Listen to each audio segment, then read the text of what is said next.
दो दिमाग, दो रास्ते और एक गलती, बाथरूम में मोबाइल ले जाना।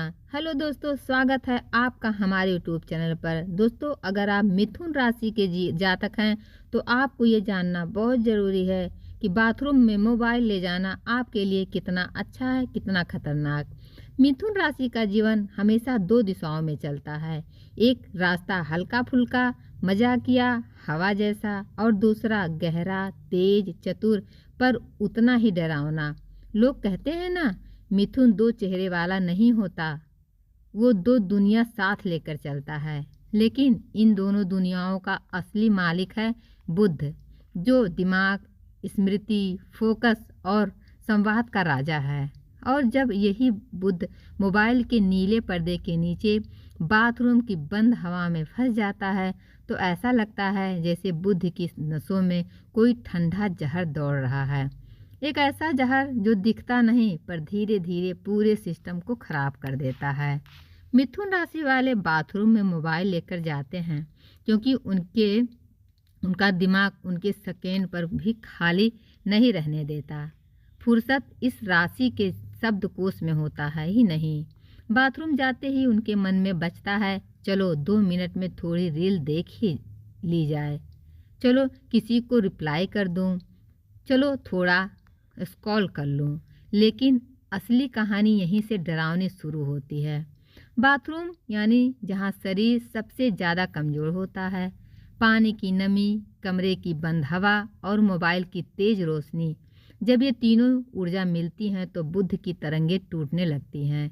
मिथुन राशि का पूरा जीवन तरंग पर चलता है, विचारों की, शब्दों की, सुनने की, बोलने की, निर्णय की, और मोबाइल की स्क्रीन उन तरंगों को एकदम चुप में बदल देती है, जैसे किसी ने अचानक कमरे में हवा बंद कर दी हो। ऐसा लगता है जैसा कोई अदृश्य दरवाज़ा खुलता है और बुद्ध की दौड़ती हुई रोशनी धीरे धीरे राख होने लगती है। मिथुन वाले खुद को बहुत स्मार्ट मानते हैं, पर जब वे बाथरूम में बैठकर मोबाइल स्क्रॉल करते हैं तो बुद्ध की सबसे बड़ी ताकत, तेज निर्णय शक्ति, वहीं बाथरूम की दीवारों पर चिपक कर रह जाती है। स्क्रीन का नीलापन दिमाग की नसों को ऐसे जकड़ता है कि चमकदार बुद्ध पानी से भरे बाथरूम में फिसल कर गिर जाता है।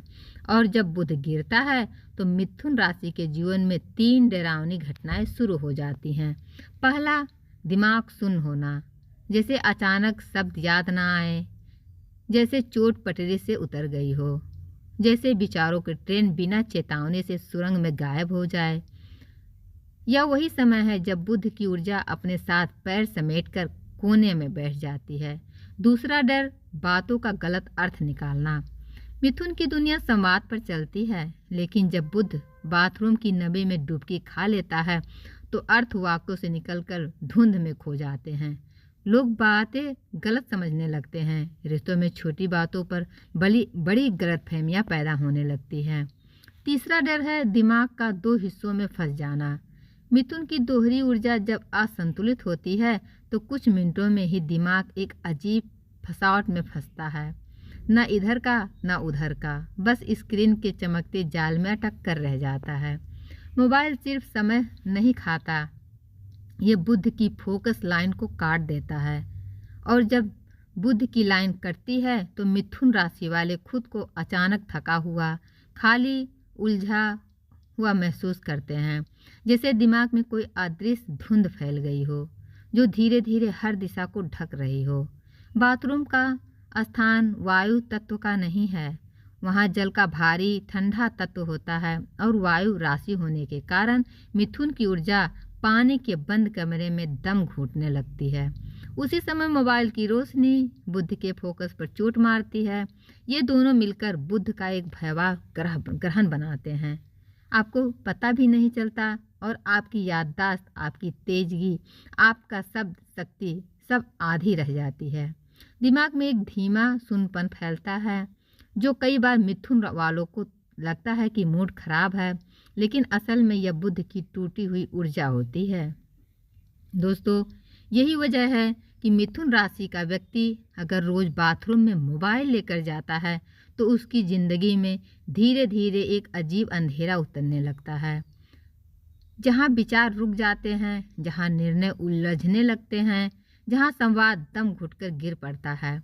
दोस्तों, मिथुन राशि वाले वायु हैं, बुध इनका हृदय है और मोबाइल की स्क्रीन बाथरूम में जाकर इस हृदय पर एक ठंडी परत चढ़ा देती है। एक ऐसी परत जो दिखती नहीं है दोस्तों, पर हर दिन थोड़ा थोड़ा बुध को खोखला करती रहती है। और अंत में जब बुध पूरी तरह डरावनी चुप्पी में डूब जाता है तो मिथुन राशि का इंसान पूछता है, मुझे अचानक इतना भ्रम क्यों होने लगा? क्यों मेरी याददाश्त कम हो रही है? मैं पहले जैसा तेज क्यों नहीं रहा? जवाब सिर्फ एक है, बुध को बाथरूम की नमी में कैद करना बंद करो। यही कैद मिथुन राशि की सबसे बड़ी कमजोरी बनती है।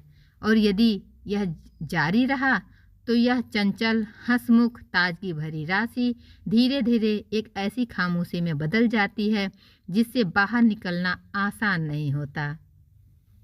तो दोस्तों, आपको वीडियो कैसा लगा कमेंट बॉक्स में ज़रूर बताइएगा और आप किस राशि के हैं ये भी लिखिएगा, ताकि आपकी राशि के बारे में जानकारी हम आपको आप तक पहुंचाएं।